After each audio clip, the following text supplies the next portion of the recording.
850 साल पहले बने अजमेर शरीफ दरगाह को आज मंदिर साबित करने की कोशिश सेक्युलर भारत में की जा रही है। और यह पहल कौन कर रहा है साहब? यह पहल एक हिस्ट्री शीटर कर रहा है जो अपने आप को हिंदू हितों के रखवाले के तौर पर देश में प्रस्तुत करने की कोशिश कर रहा है।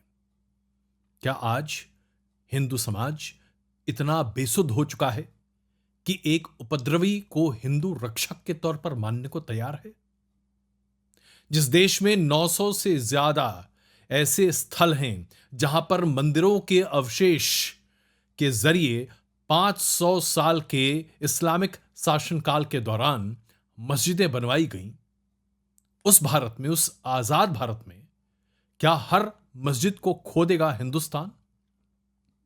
और अगर ऐसा होगा तो क्या आरएसएस के प्रमुख मोहन भागवत की कथनी सही नहीं होगी कि जिस भी मस्जिद को खोदोगे नीचे शिवलिंग ही मिलेगा? तो इसलिए खोदना बंद करो।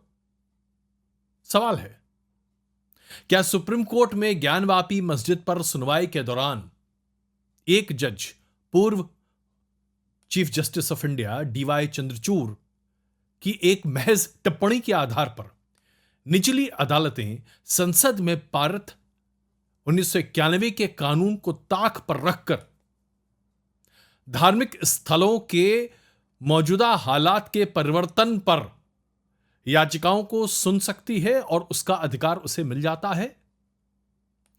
राम जन्मभूमि विवाद के फैसले में साफ लिखा गया था कि 1991 के प्लेस ऑफ वर्शिप एक्ट की अवमानना के प्रेसिडेंट के तौर पर इस फैसले को नहीं देखा जाना चाहिए। किसी भी धार्मिक स्थल के प्रेजेंट डिनोमिनेशन को अब अदालत में चैलेंज नहीं किया जा सकता इस फैसले के आधार पर। इसके बाद भी केस पर केस करने का अधिकार तथाकथित तौर पर कट्टरवादी हिंदुत्ववादियों को देश ने दे दिया है क्या? ये चार सवाल जो आज मैंने आपके सामने उठाए हैं, ये भारत के सेक्युलर स्ट्रक्चर पर उठ रहे सवाल हैं। संविधान की मूल भावना के साथ किए जा रहे खिलवाड़ के ऊपर सवाल है। क्यों उठ रहे हैं ये सवाल? इसका जवाब आपके लिए जानना बहुत आवश्यक है। 2019 में राम जन्मभूमि पर सुप्रीम कोर्ट के फैसले के बाद वाराणसी के ज्ञानवापी मस्जिद का मामला कोर्ट पहुंचा। फिर सुगबुगाहट हुई मथुरा में, वहां भी मामला कोर्ट पहुंचा, सर्वे पर पहुंचा। संभल के शाही जमा मस्जिद के सर्वे का मामला भी अभी आपके सामने है। और अब अजमेर में ख्वाजा मोइनुद्दीन चिश्ती के दरगाह पर विवाद खड़ा कर दिया गया है। 25 सितंबर 2024 को हिंदू सेना के अध्यक्ष विष्णु गुप्ता अजमेर की निचली अदालत में याचिका दायर करते हैं। इस याचिका में अजमेर शरीफ दरगाह के शिव मंदिर होने का दावा पेश करते हैं। 27 नवंबर 2024 को संभल में शाही जमा मस्जिद के सर्वे के बाद निचली अदालत अजमेर दरगाह पर सुनवाई की मंजूरी दे देती है। एएसआई यानी कि archaeological survey of India, Rajasthan सरकार और दरगाह मैनेजमेंट कमेटी को नोटिस इशू कर दिया जाता है अजमेर की निचली अदालत के द्वारा।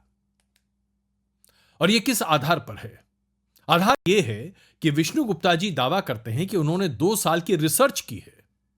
यह कोई हिस्टोरियन नहीं है, यह अपने आप को हिंदूवादी मानते हैं।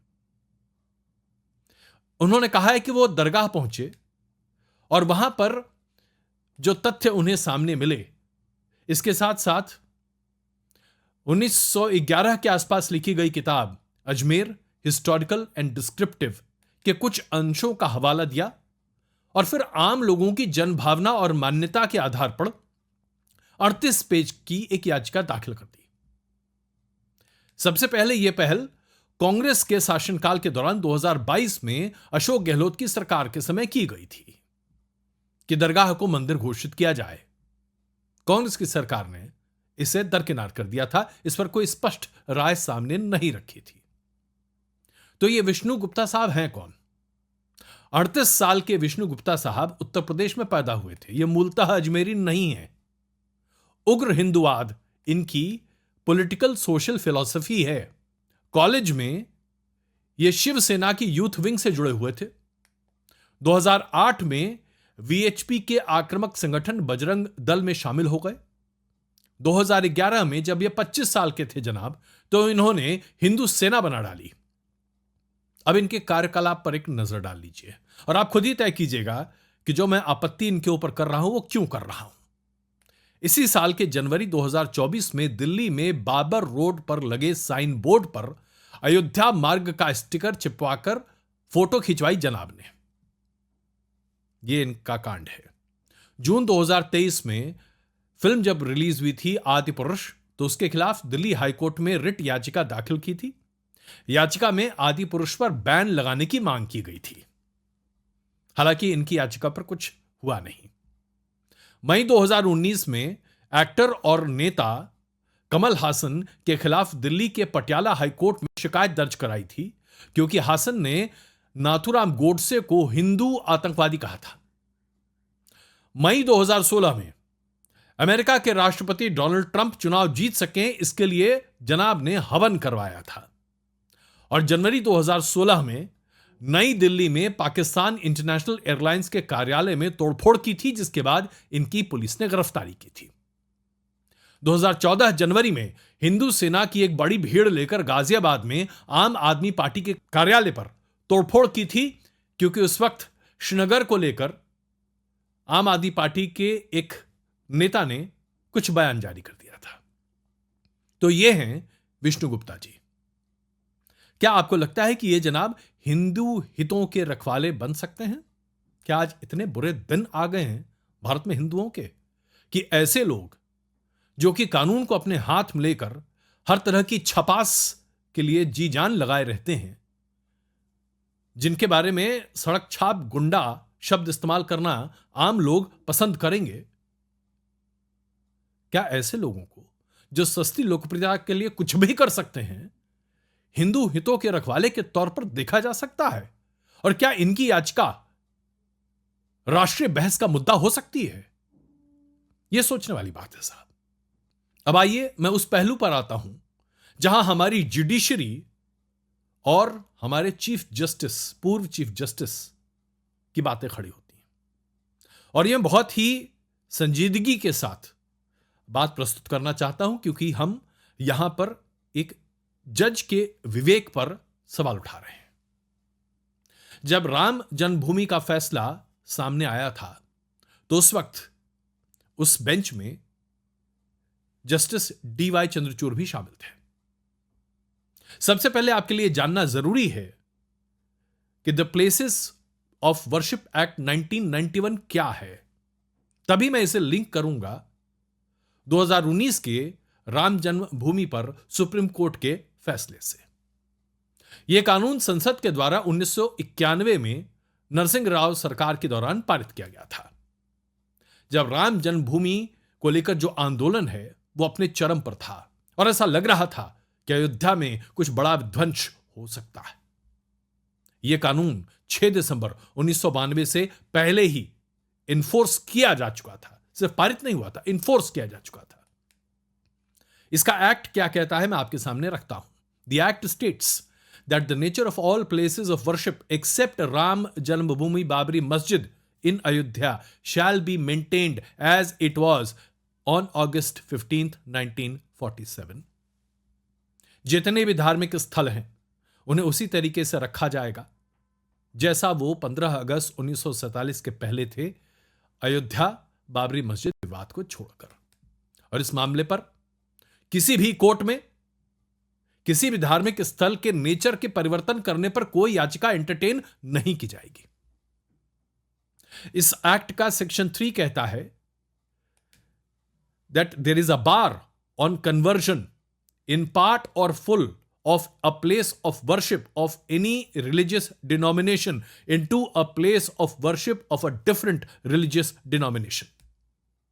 यानी कि act 3 1991 places of worship act कहता है कि किसी भी धार्मिक स्थल के किसी भी हिस्से को भी परिवर्तित नहीं किया जा सकता। जिस धर्म का वो अनुयायी है उसी धर्म का स्थल वो रहेगा, उसमें परिवर्तन नहीं हो सकता। सेक्शन 4(1) क्या कहता है? वो ये कहता है the religious character of a place of worship shall continue to be the same as it existed on 15 August 1947। यानी 1947 15 अगस्त को जिस धार्मिक स्थल का जो धार्मिक नेचर है वो वही रहेगा, उसे बदला नहीं जा सकता। सेक्शन 4(2) क्या कहता है कि अगर इसके बारे में कोई भी अदालती कार्रवाई करने की कोशिश की जाए जिसके जरिए जो धार्मिक स्थल है उसके ओरिएंटेशन को अगस्त 15 1947 के बाद बदलने की कोशिश हो तो ऐसे पिटिशन को एंटरटेन नहीं किया जाए। कोई नया मामला कोर्ट एंटरटेन नहीं करे। यह है प्लेसेस ऑफ वर्शिप एक्ट 1991, जो अभी तक चैलेंज नहीं किया गया है। इन द सेंस कि सुप्रीम कोर्ट में इस पर सुनवाई चल रही है, लेकिन सुप्रीम कोर्ट ने इस पर अभी तक अपना फैसला सामने नहीं रखा है। और 1991 के बाद से किसी भी सरकार ने इस एक्ट में कोई तब्दीली नहीं की है। मोदी सरकार ने भी नहीं की, वाजपेयी सरकार ने नहीं की, मनमोहन सरकार ने नहीं की, किसी भी सरकार ने नहीं की। तो 1991 से लेकर आज तक प्लेसेस ऑफ वर्शिप एक्ट 1991 बदस्तूर बहाल है। तो सवाल यह उठता है साहब कि आखिरकार ये जो नए मामले दर्ज किए जा रहे हैं, संभल की शाही जमा मस्जिद, अजमेर शरीफ दरगाह, मथुरा, किस आधार पर दर्ज किए जा रहे हैं मैं बताऊंगा आपको। लेकिन सबसे पहले मैं 1991 के इस प्लेसेस ऑफ वर्शिप एक्ट को सुप्रीम कोर्ट के राम जन्मभूमि के जजमेंट से लिंक करना चाहता हूं। जब फैसला सामने रखा जा रहा था तो उस वक्त इस पूरे मामले की सुनवाई 5 जजों के बेंच ने की थी। उस वक्त सीजीआई रंजन गोगोई थे, जस्टिस एस बोबडे इस बेंच में थे, जस्टिस डीवाई चंद्रचूड़, जस्टिस अशोक भूषण और जस्टिस एस अब्दुल नजीर इस बेंच में शामिल थे। फैसले के दौरान क्या कहा गया मैं एग्जैक्टली पढ़कर बता रहा हूं। The places of worship act imposes a non derogable obligation towards enforcing our commitment to secularism under the Indian Constitution. The law is hence a legislative instrument designed to protect the secular feature of the Indian polity, which is one of the basic features of the Constitution. यानी कि 1991 का places of worship act Bharat की संविधान की मूल भावना के हितों की रक्षा करता है, सेक्युलर भारत का प्रतिनिधित्व करता है और इसे हर हाल में बहाल रखा जाना चाहिए। The places of worship act is a legislative intervention. Places of worship act संसद की एक्ट के द्वारा है, इसलिए इसे किसी भी तरीके से आप अन्यथा न समझें। और यह इसलिए पारित किया गया ताकि भारत में सेक्युलर संविधान की पालना की जा सके। यानी कि अयोध्या विवाद के अलावा किसी भी धार्मिक स्थल को लेकर धार्मिक विवाद या उसके नेचर ऑफ ओरिएंटेशन को चेंज करने का अधिकार 2019 के राम जन्मभूमि जजमेंट में कहीं पर भी नहीं लिखा है। कोई ऐसा अधिकार नहीं दिया और ना ही किसी भी देश की अदालत को यह अधिकार दिया गया कि देश की अदालतें ऐसे पिटिशंस को एंटरटेन करें। तो फिर यह क्यों हो रहा है? क्योंकि 2019 के सुप्रीम कोर्ट के राम जन्मभूमि के जजमेंट के बाद से कई नए मामले सामने आए हैं। अब मैं बात करता हूं यहां पर वाराणसी के ज्ञानवापी मस्जिद के बारे में। 1991 में ही वाराणसी के निचली अदालत में ज्ञानवापी मस्जिद के हिंदू मंदिरों होने के दावे को प्रस्तुत किया गया था, लेकिन उस पर सुनवाई नहीं हुई थी। वो मामला चल रहा था, लंबित था। 2021 में इस पर कई नए मामले दर्ज किए गए और सभी मामलों को क्लब कर दिया गया। और उसके बाद निचली अदालत ने सर्वे के आदेश पारित किए। इस आदेश को इलाहाबाद हाई कोर्ट में चैलेंज किया गया। इलाहाबाद हाई कोर्ट ने निचली अदालत के सर्वे के आदेश को बहाल रखा। इसके बाद कमिटी ऑफ मैनेजमेंट अंजुमन इंतजामिया मस्जिद और मुस्लिम पक्ष सुप्रीम कोर्ट पहुंचे सर्वे रोकने के लिए। सुप्रीम कोर्ट की जो बेंच थी जो सुनवाई कर रही थी, उसमें उस वक्त chief justice of India justice DY Chandrachud, justice Suryakant और जस्टिस पीएस नरसिम्हा मौजूद थे। 1 घंटे की सुनवाई होती है और उसके बाद जस्टिस डीवाई चंद्रचूड़, जो उस वक्त सीजेआई थे, उन्होंने कहा कि we have dealt with the provisions in our Ayodhya verdict 1991 के एक्ट के बारे में। The ascertainment of religious character of a place of worship is not essentially barred, the bench said. यानी कि अयोध्या जजमेंट में 1991 के बारे में सब कुछ विस्तार से कहा गया है, लेकिन 1991 का एक्ट इस बारे में चुप्पी साधे है कि क्या हम यह पता कर सकते हैं कि कोई धार्मिक स्थल पहले किस धर्म से जुड़ा हुआ था। यह पता करने का अधिकार है, लेकिन आगे की कार्रवाई करने का अधिकार अदालतों को नहीं है। यानी कि अपने ही जजमेंट जो जस्टिस डीवाई चंद्रचूड़ ने 2019 में लिखा था, उसका एक मॉडिफिकेशन जस्टिस डीवाई चंद्रचूड़ ने 2023 में कर दिया। और उनका यह ओपिनियन सिर्फ ओपिनियन के तौर पर रिकॉर्ड हुआ, यह जजमेंट नहीं था, लेकिन यह ओपिनियन अपने आप में काफी था, जिसके दम पर अब निचली अदालतों को खुली छूट मिल गई, जिसके आधार पर अब वो नए पिटिशंस को एंटरटेन करने लगे हैं। चाहे वो संभल के शाही जमा मस्जिद का पिटिशन हो या फिर अजमेर दरगाह शरीफ का मंदिर होने का पिटिशन हो या याचिका हो, यानी कि सर्वे तक कराया जा सकता है और निचली अदालत ऐसा कर सकती हैं या अदालतें ऐसा कर सकती हैं, इसके बारे में उन्होंने चुप्पी साध रखी। हालांकि अगर आप कोर्ट ऑफ लॉ के प्रोसीडियर्स के आधार पर देखें तो किसी भी निचली अदालत को ऐसा करने का कोई अधिकार नहीं है। यह अधिकार सिर्फ हाई कोर्ट को है और इस पर अपनी ओपिनियन या राय देने का अधिकार सुप्रीम कोर्ट को है। यानी कि 1991 के प्लेसेस ऑफ वर्शिप एक्ट का एक अलग तरीके का इंटरप्रिटेशन जस्टिस डीवाई चंद्रचूड़ ने सामने रखा और यह रास्ता बन गया समाज में एक नए उन्माद को फैलाने का। अब न जाने कितने ऐसे मामले दर्ज किए जाएंगे और इस पर कोई रोक नहीं लग सकती। सुप्रीम कोर्ट ने अभी रोक लगाई है कि संभल पर अभी कोई नया फैसला नहीं हो सकता। निचली अदालत अब तक कोई कार्रवाई नहीं करेगी जब तक कि इलाहाबाद हाईकोर्ट इस पर अपना रुख साफ नहीं करता, और इलाहाबाद हाईकोर्ट ही डायरेक्शन इश्यू कर सकता है। लेकिन सवाल यह उठता है कि एक जज के एक ओपिनियन के आधार पर, देखिए 1991 का प्लेसेस ऑफ वर्शिप एक्ट किस तरीके से डाइल्यूट हुआ और कैसे सुप्रीम कोर्ट के एक जज के एक ओपिनियन के आधार पर निचली अदालतें अब इस तरह के पिटीशंस को एंटरटेन कर रही हैं जो कि देश के कानून के खिलाफ। जैसा कि मैंने आपको पहले बताया, सुप्रीम कोर्ट ने अभी तक प्लेसेस ऑफ वर्शिप एक्ट जिसे चैलेंज किया गया है सुप्रीम कोर्ट में, उस पर अपना फैसला नहीं सुनाया है। इसके बावजूद मामला क्या है, यानी कि 1991 प्लेसेस ऑफ वर्शिप एक्ट अभी चल रहा है, लागू है देश में, इसके बावजूद मामले दर्ज हो रहे हैं।